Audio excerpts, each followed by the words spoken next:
BPOM melakukan penggerebekan terhadap jamu-jamu yang merupakan obat kuat dan ternyata di dalamnya mengandung berbagai bahan kimia obat.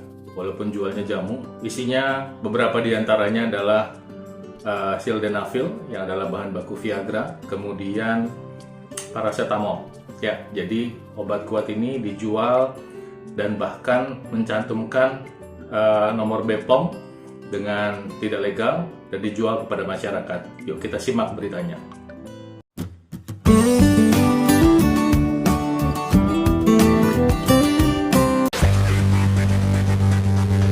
Untuk diketahui, paracetamol adalah obat analgesik non-opiat yang biasanya digunakan untuk menurunkan demam dan mengurangi rasa sakit atau nyeri.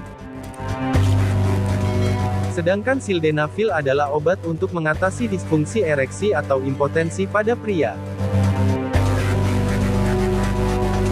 Kepala BPOM Penny Kalukito mengatakan bahwa pihaknya bersama Balai Besar POM di Bandung dan Loka POM di Kabupaten Bogor setidaknya menemukan produk berupa 15 jenis pangan olahan yang mengandung bahan kimia. Selain itu, ada 36 jenis obat tradisional yang mengandung bahan kimia obat, 31 kg bahan baku obat ilegal, seperti paracetamol dan sildenafil, serta 5 kg produk ruahan setengah jadi.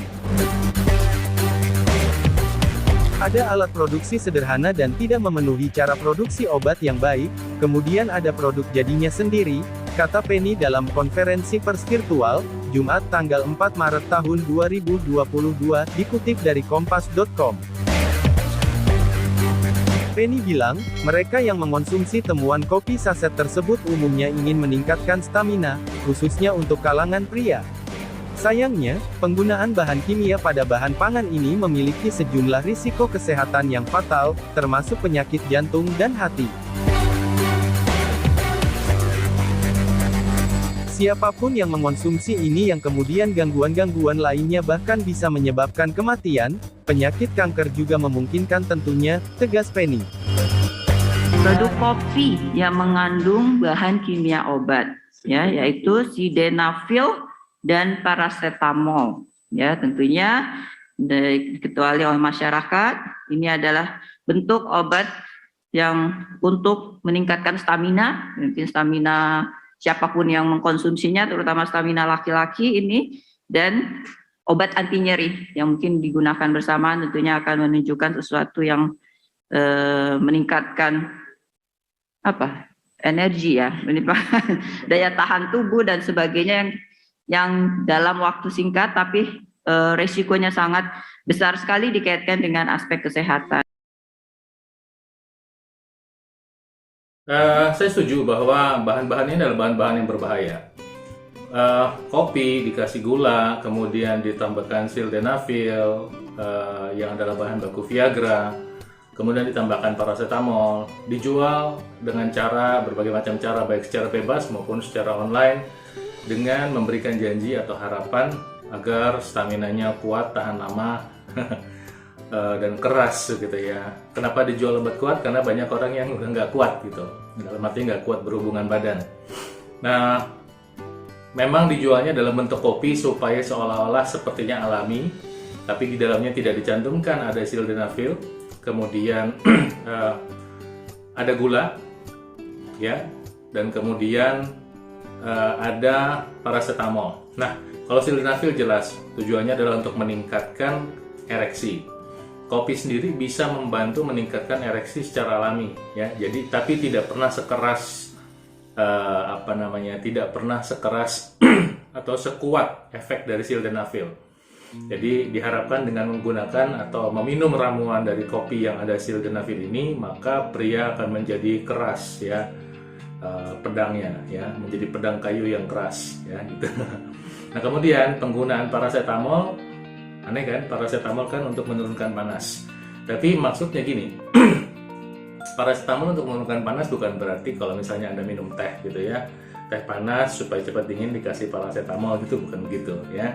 Artinya untuk menurunkan demam dan juga bisa membantu meredakan nyeri. Nah, kenapa dicampurkan paracetamol ke dalam produk ini? Tujuannya adalah untuk membantu menumpulkan rasa geli, ya. Jadi pria bisa bertahan lebih lama ketika melakukan aktivitas seksual. Jadi kombinasi antara kopi, kemudian sildenafil dan paracetamol tujuannya adalah bisa keras, tahan lama, dan kemudian tidak terlalu geli, jadi lama keluarnya, tanda kutip keluarnya lama.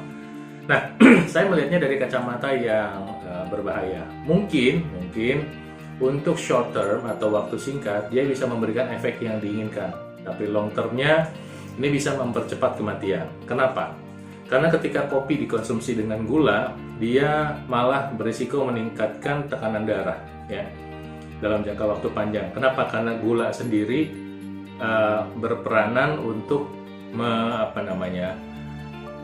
meningkatkan pengentalan darah, kemudian darah bisa menggumpal, dan kemudian memicu terjadinya penyumbatan pembuluh darah.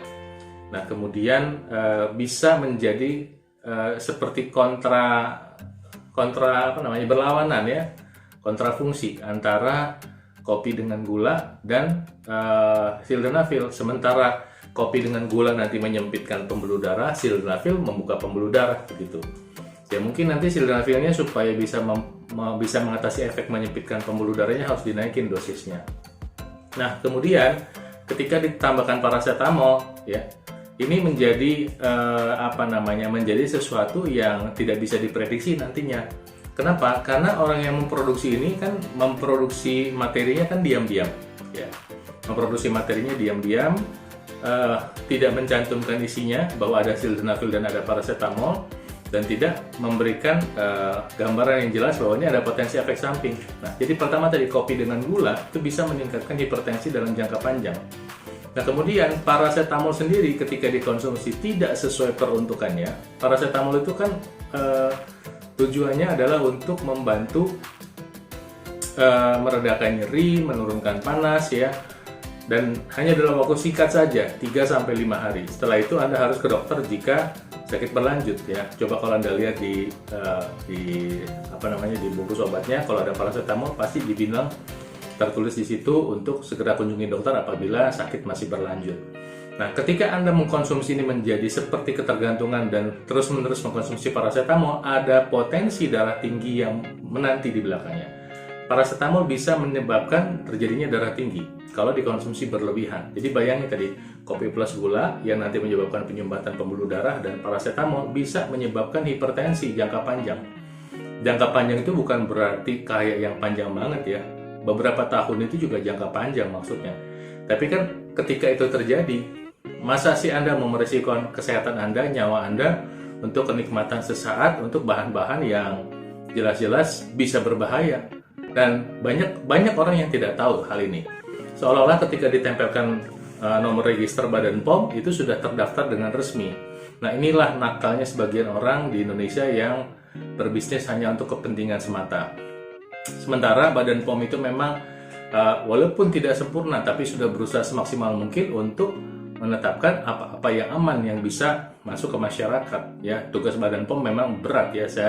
Saya doakan supaya Anda, teman-teman yang di Badan POM, bisa bekerja terus semangat untuk membantu mengedukasi masyarakat dan menjaga masalah-masalah seperti ini. Nah, jika nanti Anda sebetulnya ingin meningkatkan stamina seksual Anda, daripada Anda kena darah tinggi gara-gara mengkonsumsi hal-hal yang tidak tepat, sebetulnya Anda bisa memulai dengan pola hidup yang sehat, ya. Pertama adalah ketika berbicara stamina, Anda tetap bisa menggunakan kopi, ya. Anda bisa menggunakan kopi karena kopi memang meningkatkan ambang rasa lelah, tapi nanti tidak pakai gula yang dalam jumlah banyak, ya. Usahakan kalau pakai gula, pakai pemanis yang sedikit saja lah, atau Anda pakai nano sweetener, nano sweetener itu adalah ekstrak gula yang jadi dosisnya kecil sekali, atau Anda pakai gula aren. Nah, untuk membantu meningkatkan stamina Anda, kita di Indonesia, di Asia, kita bisa tambahkan atau kombinasikan kopi itu dengan jahe.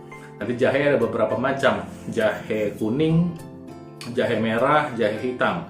Nah, mungkin jahe hitam ini Anda jarang mendengar nih. Ini ada sebetulnya lebih banyak dari negara Thailand, ya. Kalau di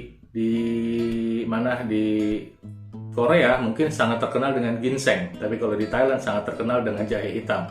Jadi Anda boleh pilih, Anda kombinasi kopi dengan jahe merah misalnya, atau kopi dengan jahe hitam, terserah pilihan Anda.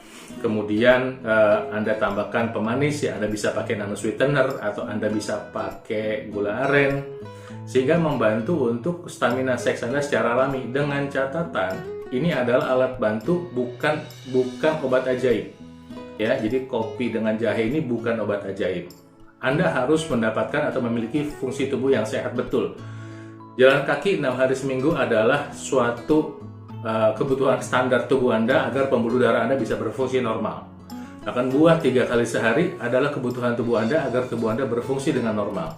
Hindari makan yang digoreng, apalagi goreng tepung, akan membantu darah Anda berkualitas.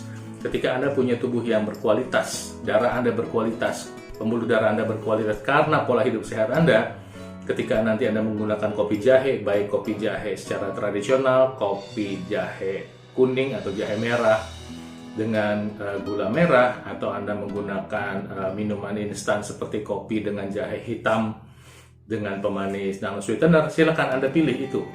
Saya kira ini adalah pilihan lebih baik. Dan jahe itu juga, baik jahe kuning, jahe merah, jahe hitam, punya kemampuan untuk membantu meredakan nyeri juga. Jadi kopi dengan jahe membantu meningkatkan stamina seks dan membantu Anda tahan lebih lama, karena dengan kemampuan anti peradangan pada jahe, dia membantu mengurangi rasa atau sensasi geli. Demikian, mudah-mudahan bermanfaat ya informasinya. Saya doakan Tuhan Maha Kuasa memberkati Anda selalu. Salam sehat dari saya.